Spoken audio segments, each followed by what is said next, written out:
Dəyərli izləyicilər, sizinlə mən Sevinç Lətifova, Lənkəran Gənclər Evinin aktiv könüllüsü.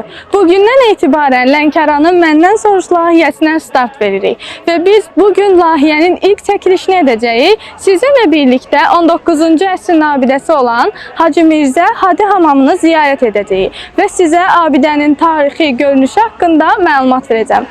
Hazırsınızsa başladıq.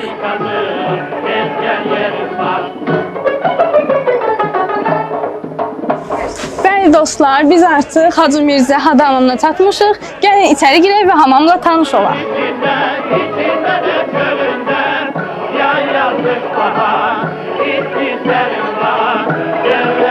Hamam 19-cu əsrin sonlarında tikilib.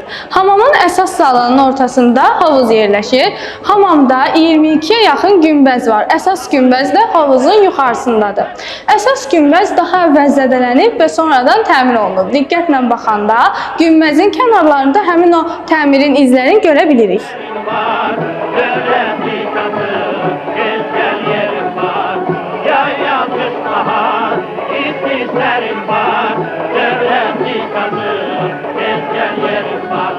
Gördüyünüz bu yerlərdə insanlar yuyunub çıxandan sonra istirahət etmək üçün stol-üstü oyunlar oynayıblar. Aşda vaxtlarını daha səmərəli keçiriblər, qədim zamanda belə.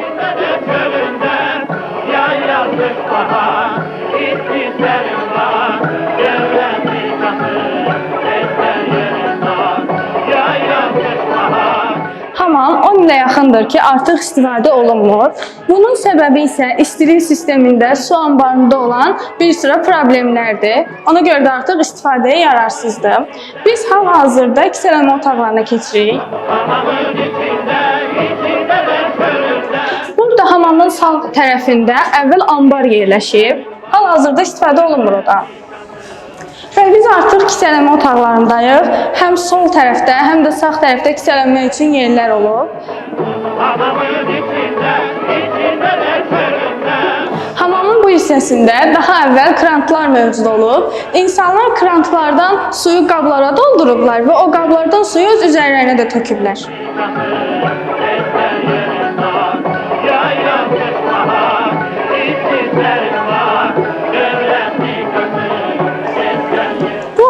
Daha əvvəl buxar saunası kimi istifadə olunub, amma hal-hazırda istifadəyə yararsızdır. İnsanlar kisələnməmişdən əvvəl buxarda öz bədənlərini yumuşaldıblar və daha sonra kisələnməyə gəliblər.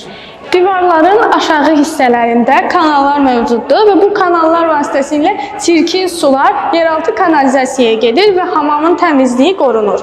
Burada daha əvvəl krantlar olub, yəni bura qabları düzüblər, krantlarla qablara su doldurublar.